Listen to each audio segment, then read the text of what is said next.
الشوق يبقى في اغترابي فطير في الحياة من الصحاب ومن يأمنك يا دنيا الدواهي. بسم الله الرحمن الرحيم. الحمد لله رب العالمين والصلاة والسلام خاتم النبيين وبعد. We greet you with the universal greetings of peace, the greetings that was used by all of the prophets. Peace be upon you. Jesus, peace be upon him, said Shalom Alaikum in his Hebrew, in his Aramaic language, and we say Assalamu Alaikum. Hebrew and Arabic are Semitic sister languages like Xhosa and isiZulu, our sister languages. So yes, welcome to another episode of Many Religions, Uplifting Communities. Well, we got another exciting episode for you. Remember, we did drugs in the last episode, and we got another big problem, which is a big problem in our country, and crime. Crime is a big country in our country, big story. So top to bottom, and this is what we're going to be discussing. We have limited time, but in the remember, it's an ongoing program, and we will have we thank the guests you're going to see. That are going to be appearing there, who are in the field helping to fight crime. And I will welcome my co-host, Itani, to introduce the first guest he brought on in terms of what ordinary community is doing for crime. You understand? I told you the format and the impetus and the philosophy and ethos of this program is what each one of us can do to solve the problem, not complain about the problem. And we bring in people who are doing something. And we are ready to bring anybody on. You'll see our details, Many Religions, Uplifting Communities. We'll give you our email, our contact numbers, and we will send us your CV. We will bring you on. So over to you, Itan.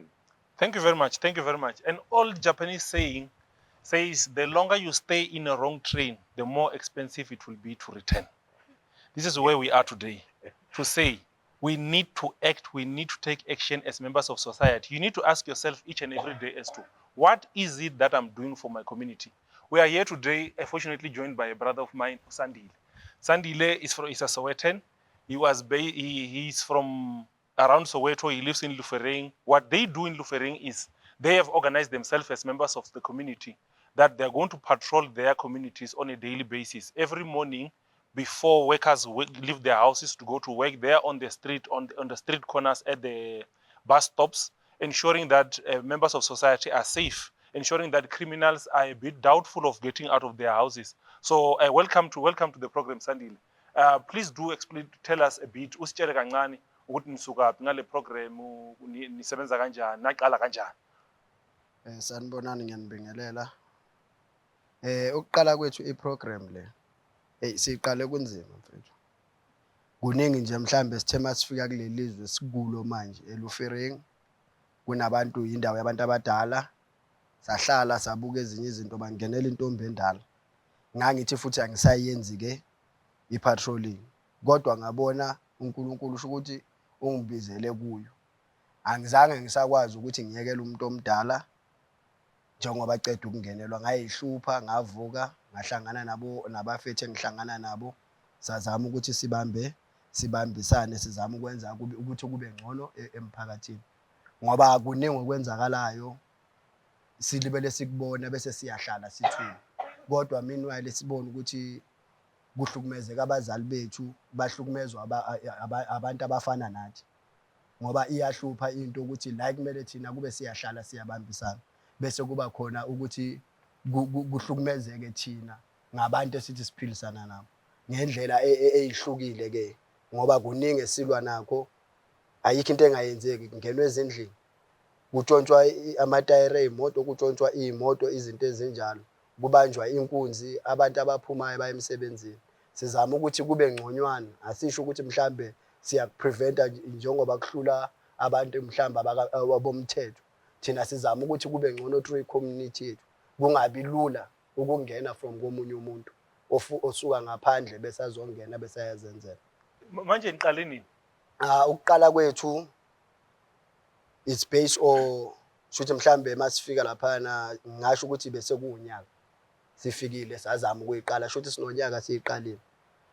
Ngokuthi mhlambe mina mangingayibeka ngokuyiqala kwami mhlambe ngayibeka shuthi mhlambe ngayi-estimatela from kuma 4-5 years ngilibele ngiyenza previous la bengisuka khona ngathi mangifika ngapha bengithi angisayenzi kodwa ke ngabona ukuthi akukho engizohlala ngikwenza ngcono ngiqhubeke la ebengithi ngiyeka khona ngoba sengifike kwenye indawo ngizama ukubonisa umphakathi or abantu esifike nabo kuleyo ndawo ukuthi sikhathele icrime sifika nje sekunezinto eziningi kodwa ke ngoba sifuna ukuthi silwise lento ngagcine ngisukuma kanjalo sho ukuthi sekuunyaka ngilibele ngiyenza from ngale ukuthi nje asisho ukuthi kungcono kodwa nje siyazama ukuthi senze ukuthi kube simple nyana noma ufuna ukuphuma ungabi novalo ekseni mawumuntu mawufuna ukulala uyakwazi ukuthi okay khona abantu abakhona abasibhekile. No. So I think let Itani, for the sake of the viewers, just summarize what he said. Yes. So briefly, what Usandile is saying is that they are living in Lufereng. Lufereng is a new extension of Soweto. It is a new extension of Soweto. They've only moved to this Lufereng area for the past 2 years, 2.5 years that people have been moving, relocated to Lufereng, or rather allocated yards in Lufereng. He has been living there for 2 years. Wherever he was living before moving to Lufereng, he was doing these community patrolling services for the community. Moving to Lufereng, he assumed that it was going to be safer since it is mainly the elderly that are living within the community with a very low rate of drugs and crime that was taking place within the community. However, it happened that an old lady found a problem and got people broke into her house, vandalized and stole whatever it was in the house. That's when he realized that maybe this is his calling. This is what he needs to do for his community, and that is what he has been doing, and joined by others that have been doing the same task in their respective communities before moving to Lufereng, and more are joining in. And since then, they've witnessed a change within the community.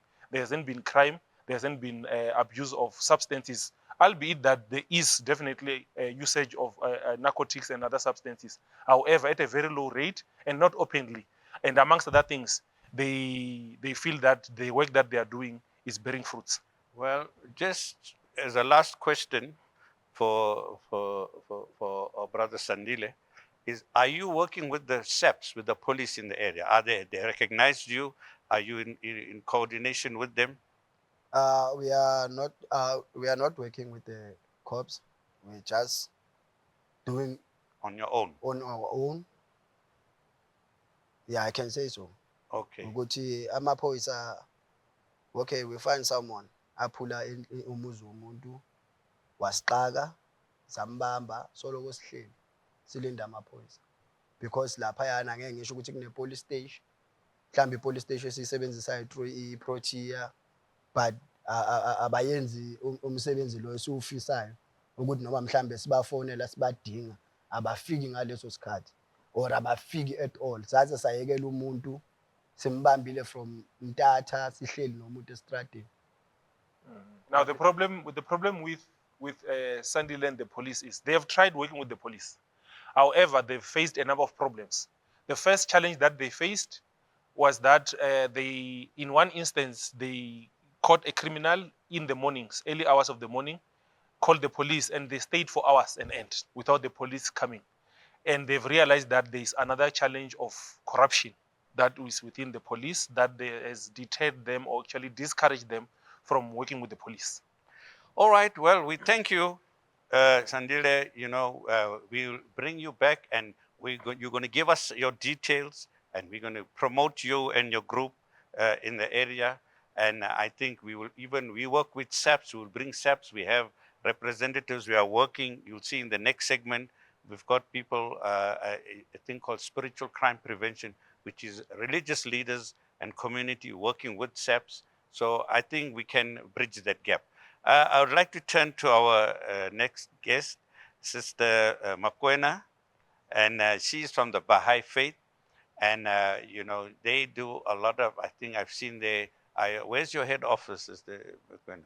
So we're in Randburg here in North Riding at the National Baha'i Center is located there. In Randburg. Yes. I saw when you drive to Pretoria, isn't there another Baha'i center? Is that the same one? On the freeway you can see, no? No, Not that one. It's not that one. Okay. No. All right. So tell us, we thank you for coming. Thank you. And I believe you all do a lot of community work. You'll also work with the spiritual crime prevention. Yes. We're going to hear more about that, Yes.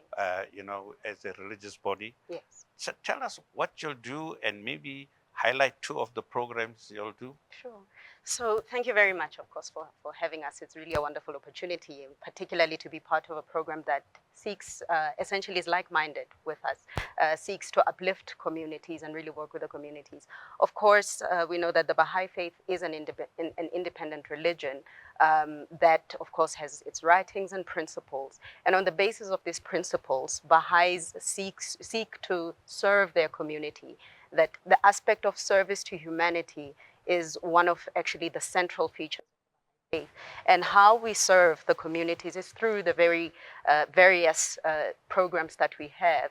And really the programs take care of everyone, from children. There are children's classes that are classes for the moral education of children, from really very young, because the expectation is that even from the womb, the mother starts praying for their child, and even as they nurse the child and raise the child is raised under the banner of the love of God, the protection of God, and the teachings about God. So families also becomes a very strong feature of ensuring that communities that we live in, essentially, because a family is like a nation in miniature, when the family environment is one that is positive, one that is godly, one that seeks to contribute towards humanity, and as a family serve humanity, then of course it has an impact on the rest of society. And you can imagine when a youth, for instance, where we have quite a few of our programs, comes from a family that also seeks to serve, then that is light upon light. So we have programs for children, like I said, from a young age. And then there's what we call the Junior Youth Spiritual Empowerment Program that is for 12 to 15-year-olds. And in this program, this group of junior youth essentially come together. They have study some texts. Some of them is Baha'i inspired, and some of them is straight Baha'i texts. And part of this, again, this aspect of service comes out very strongly, because then they have service projects that they do. So there's also this aspect that they have to serve their own communities, so do things for their own communities from that very young age. So they consult about what they would like to do, how they would like to serve humanity, and they continue with that. And you will find that these 2 programs, the Junior Youth Spiritual Empowerment Program and the Moral Education Program for children, a lot of the times is run by the youth, who essentially are assisted to build capacity to run these programs for the children and the junior youth. So this aspect of bringing the youth together to build capacity and raise capacity in them, that helps them to recognize that we are spiritual beings that are seeking to contribute to an ever-advancing civilization. So this youth, yes. Are you talking about youth that are only within your Baha'i faith, or you bring youth from the community? Everyone. So everyone is allowed to? Everyone is free to come, allowed to come. And of course, because we're seeking to contribute to our society, all of society, we cannot do this alone. So definitely we have to bring everybody in. So the participants are from the broader community? From the broader community, yes. And it's in all parts of the country that this is happening. Okay. Yeah, so you will find, for example, with this upcoming school holidays, there are many spaces where that are being created for the youth to come together, to really have meaningful conversations about what is the possible, what contributions they can make. You know, how can they act in their communities in such a way that is helpful and it actually builds their society. Well, I think that's another good angle or a solution you're offering, because Ichani, the drugs and youth are going together. And I think if we strengthen the youth, that's what we're looking at. It's a starting point, and from a young age. We've got Mrs. Mokwena's details. We will flag it in the last segment, and please, you want to, those people in that area can contact us as well.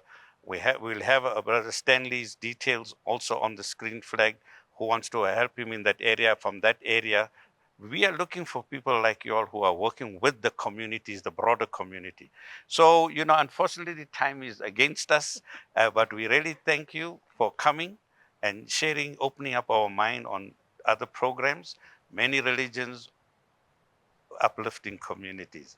Thank you very much, and we will be in touch. Thank you very Thank you. Thank you. All the best. Keep it locked on. We'll be back after the break. طويل الشوق يبقى في اغترابي فطير في الحياة من الصحاب ومن يأمنك يا دنيا الدواهي ومن يأمنك يا دنيا الدواهي. Welcome back. Assalamu alaikum wa rahmatullahi wa barakatuh. Yes, we are in the next segment, and as we said, we're talking about crime, and I think I will get Itani to introduce the next guest. It is crime-related. Crime has so many sides to it, and I think I'll straight away hand over to Itani to introduce our next guest. Mahmoud Kasim, popularly known as Bai within the spaces, is the Secretary General of the Community Police Board. He's also a member of the Civilian Crime Intelligence Network, as well as heading the part which deals with the missing persons within that space. Now, this is an entity that seeks to create a network amongst those that are striving to prevent crime, as well as prevent any form of criminal activities within their communities. Welcome to the program, Brother Mahmoud. Good morning, and thank you for having me. Please tell us more about your organizations, maybe about yourself first, as well as the organization that you are a member thereof. I don't think my importance is that important, but we do a lot of work in many communities in South Africa, covering the entire country, and also outside of South Africa for people that are go missing. We get requests from all areas. We've got 22 command centers, operational command centers throughout the country. We've just opened the recent one for the national unit that will concentrate basically on missing persons on its own, which is based in North Johannesburg. Okay. In the past 10 months, we've had over 250 cases, which we've have a success rate recorded of 90%. And because of the success rate, the South African police services have also asked us to help in many of their cases, in instances where they have found missing persons.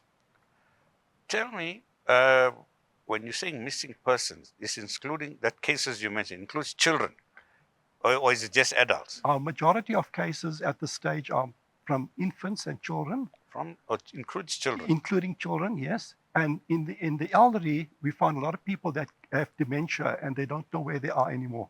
So the majority of our cases are in those two segments. We also have a lot of children of school-going age that are going missing recently. And this happens now at this time after exams or before exams. So, there's a lot of pressure on our youth today. So can I ask, as a layman in this field, right, tell us, and for the viewer out there, if somebody is missing in my family, what do I do? How I'm sure you're working with self, but what's the procedure, and at which point do you go to the police? Just so that somebody's missing, tell us the procedure. When do they start getting worried? The first point is to ensure that the child is, or the person you're looking for is genuinely missing. So the normal places the child would be found in, or the person would be in, to make sure that the child or that person is not there. Second step is to go to the police station and report this person as missing. You would need your identification document and a printout of the photograph of that person.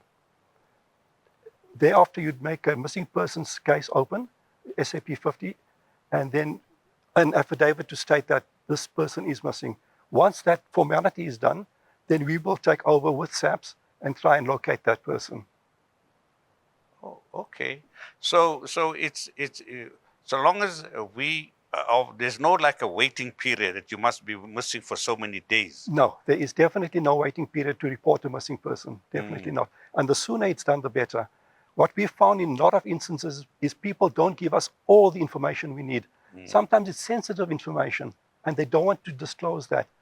But if we have all the information that we need, it narrows down our search. We know which avenues to go down and find that person. So what is your relation? The name of your organization is called?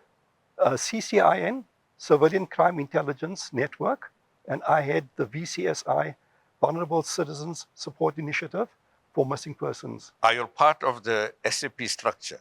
Not exactly, no. We Are you like totally, NPO or yes, we are total MPO. Independent and all volunteers doing everything on a voluntary basis at no charge. So explain to us, I don't know how you located this man. He was missing. We found him. We found a missing man. We found a missing man. But more than anything, how we located each other, Sheikh and the viewers, Yeah. was around the issue of combating crime within the communities. Okay. In most instances where there's a missing person, you find that there is crime related there too. There is intentions to either traffic them or something of that nature. That is where this organization comes in, and we had an opportunity to engage with them. But beyond, maybe to further elaborate on the issue of the missing persons, how far has it become a link with crime, with hard crime? And beyond that, how do you work with the issue of combating crime within the communities? Because you also do the community policing programs. How do you link the two? We need to look at the cause of this. We're actually not looking at the core problems that are causing this, and that is in society.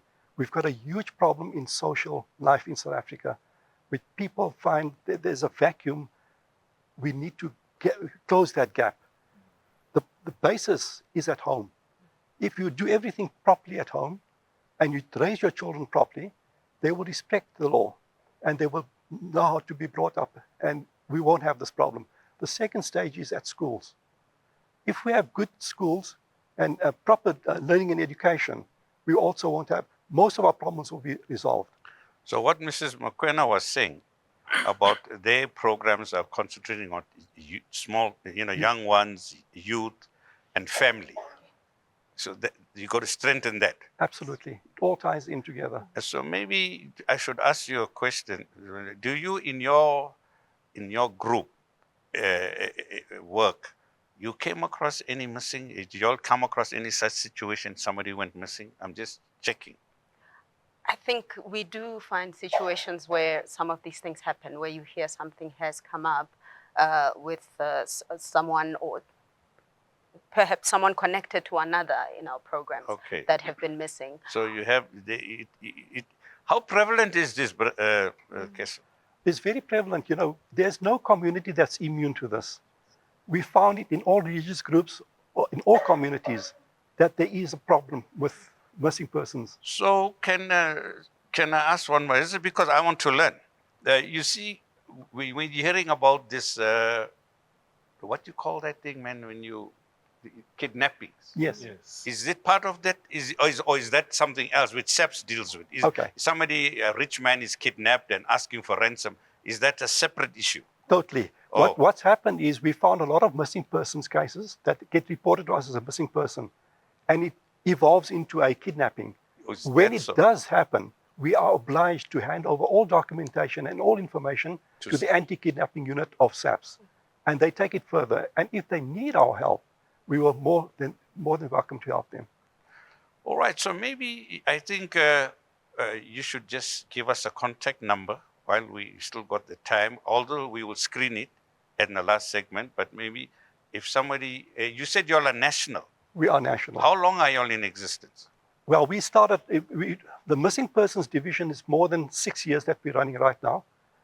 The first 2 years of our operation, there were much less cases. We had a 98% success rate in the first 2 years. Subsequent to that, in the next 4 years, where we are right now, our success rate has dropped down to 90% because of the amount of cases we're receiving. We receive on average 3 cases a day.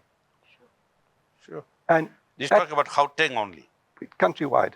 But that doesn't include the other missing persons groups. I'm speaking of our organization itself. There are times when we have 7 cases in a single day.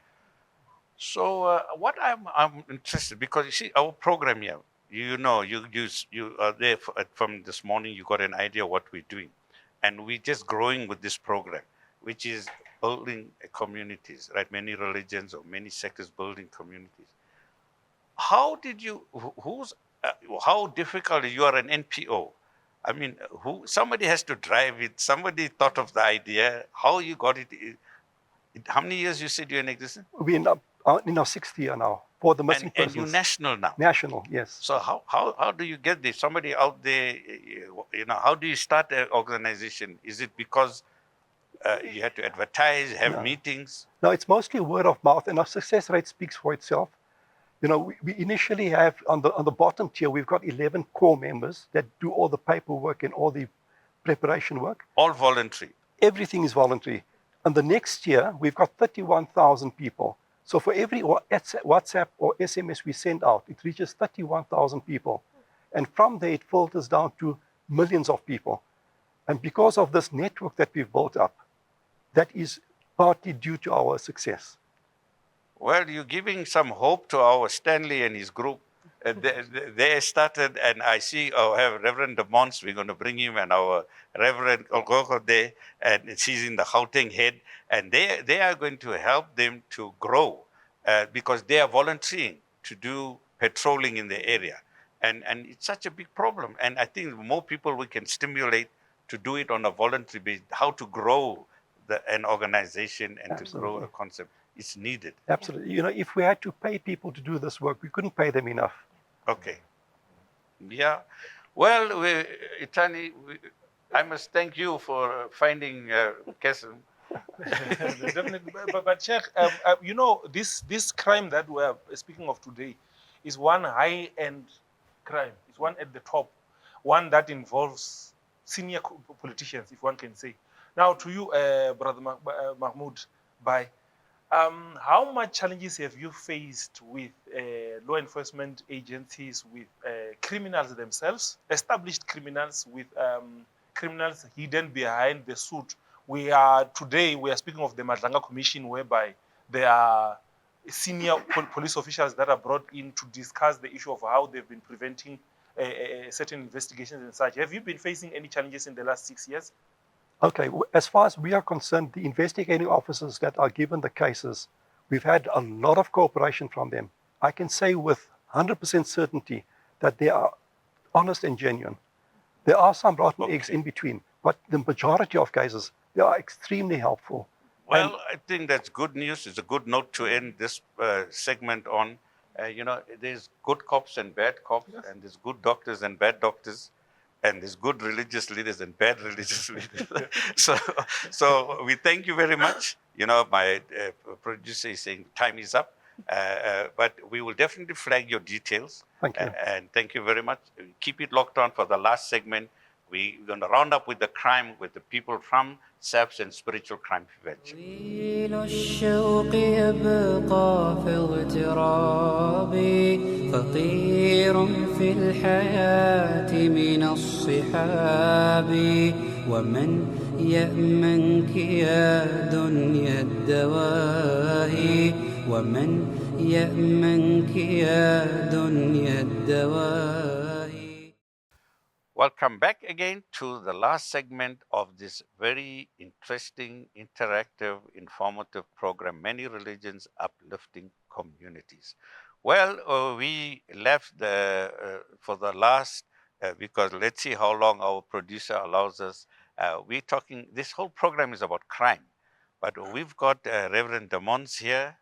We welcome him.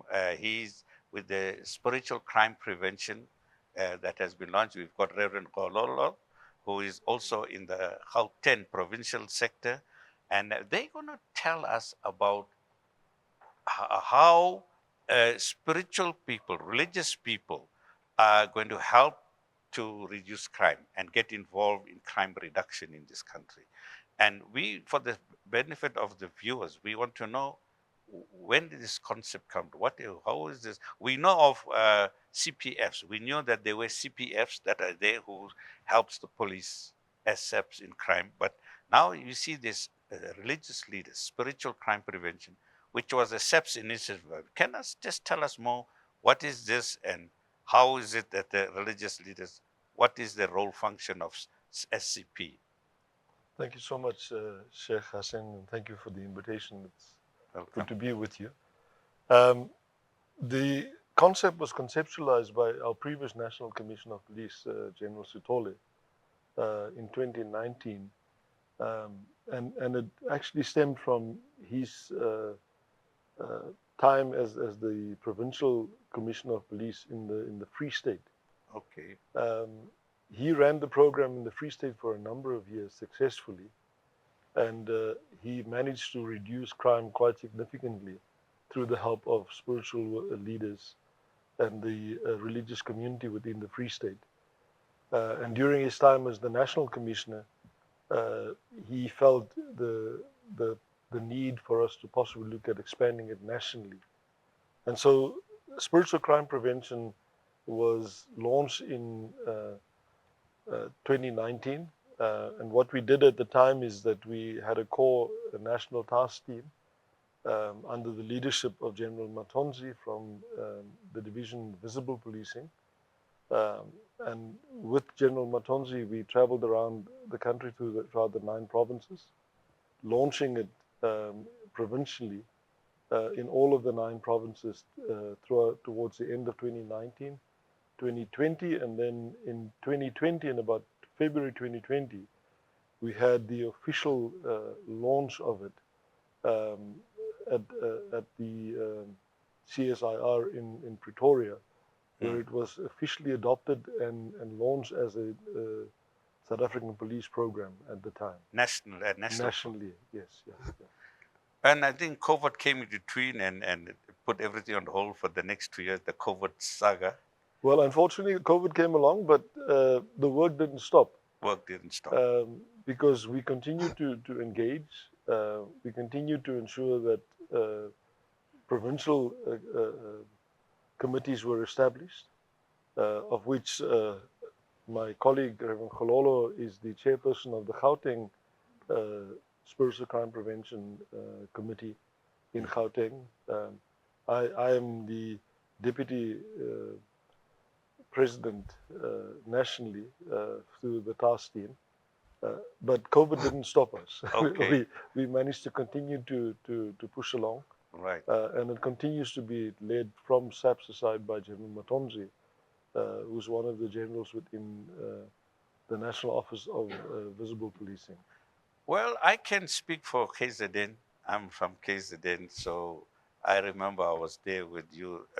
You all invited us, Reverend Devons, to CSIR in Yes. Victoria. And our provincial head is Reverend Mboyazi, Yeah. who is there in the KZN. I'm his deputy. So how is it going in the other provinces? How's the SCP? Is all launched in all 9 provinces? There is activity. It has been launched officially in all 9 provinces. In terms of its takeoff, it's been a bit slow because unlike the Community Policing Forum, the CPFs, which is a statutory organ within the South African Police, which enables them to be funded. SCP is not funded by SAPS, notwithstanding the fact that we launched it officially, and it was adopted through that conference in 2020. It's not funded by SAPS. It's not part of the budget of SAPS, and so it remains self-funded. And because of it being self-funded, it tends to take a while it's taken a while to take off. But there are a lot of initiatives provincially in the various provinces. There are a number of initiatives that have been incorporated into SCP, that have been going and running for many years. Some of your earlier guests spoke about the drug intervention programs. A number of those have also been incorporated into the SCP. So maybe Reverend Horolo can tell us about you said she's heading the Gauteng. Yes. Perhaps for the benefit of our viewers, to tell us what SCP is doing in the Gauteng, what any programs, how is it taking, or what how is it rolling out, maybe for our benefit. Thank you so much for the opportunity. As my colleague Reverend Damon has already indicated how the CP has started. So it was rolled to the provinces. So in the province, like in Gauteng, we have got 5 regions. But at the provincial level, we have what you call faith-based organization, which is in the office of the Premier, but run by the MEC. So from the faith-based organization, they deploy someone to be with the SCP. So I was deployed and I became because in Gauteng we call ourselves, there's a convener and a co-convener. So our structure is we have internal, which is from the subs leader, and we are external from the spiritual faith-based organization. So in the province, I'm the co-convener, and our convener come from Bispol, which is Kenel Mfuke.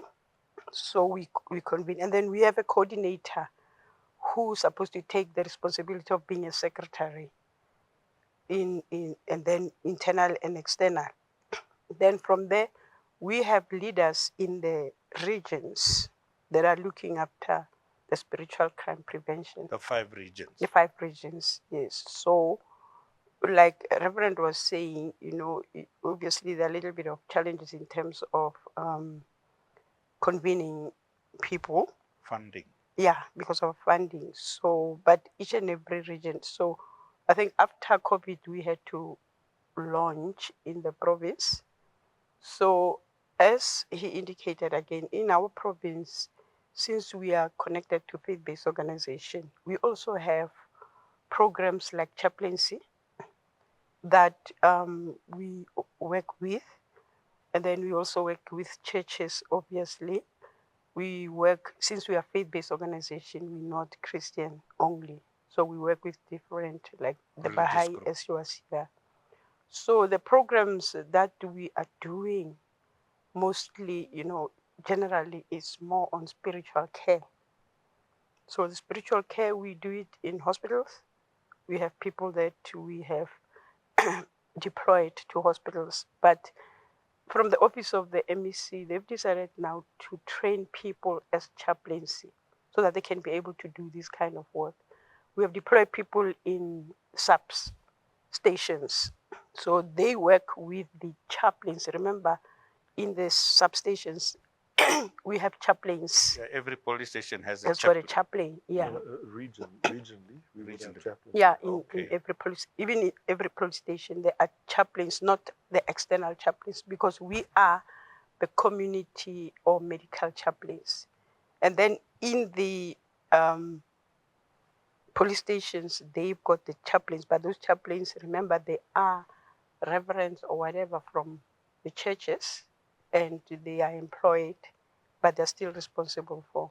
So those are the people that we are working with, so that when we do programs in terms, because we do counseling, we do spiritual care, pastoral care, we do that.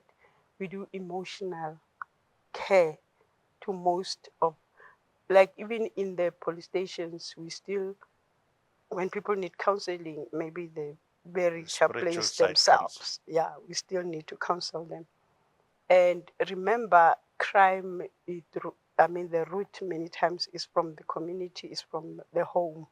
So it is always our responsibility also to do the outreach and go and see the families. We've got those families that are children-headed, because if nobody's taking care of them, they will end up being involved in crime. Yeah, so religious leaders can help in those regards because, from the pastor or the Molana or the guru must also not worry about his church or his mosque, but he must Yes. worry about his community as well. Community, Go yes. out and look and see those families that are broken and that are starting work with them as well.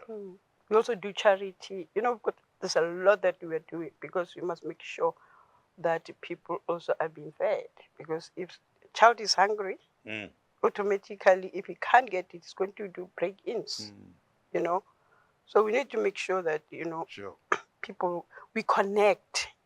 One of our duties is to connect and refer to relevant departments. It is very important, Mulana and the viewers, for us to embrace this initiative, because a church, a synagogue, a masjid serves as a center for the community. The family members come to this center. Therefore, they don't just come for spiritual upliftment. It is very important that they come for spiritual upliftment, but also to offload their burdens.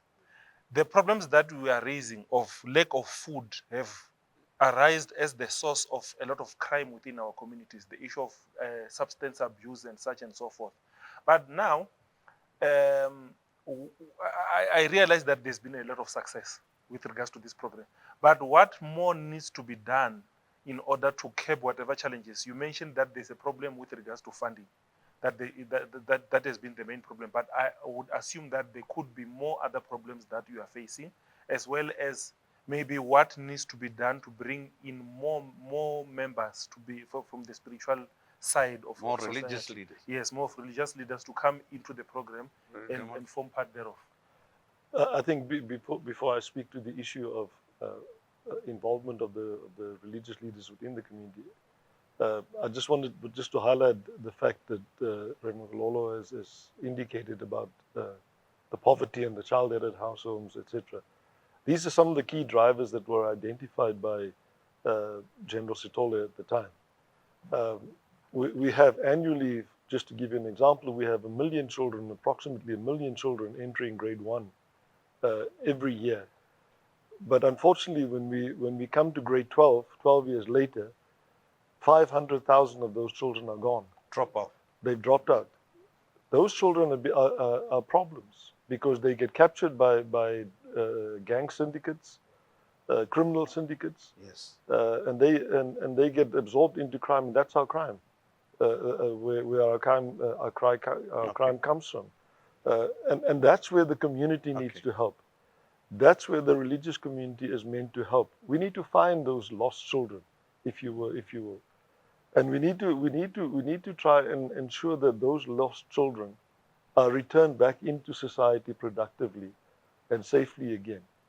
There are a number of other key drivers, urbanization and etc. People coming from the rural areas into the city centers to look for work and then are absorbed by crime syndicates into crime, etc.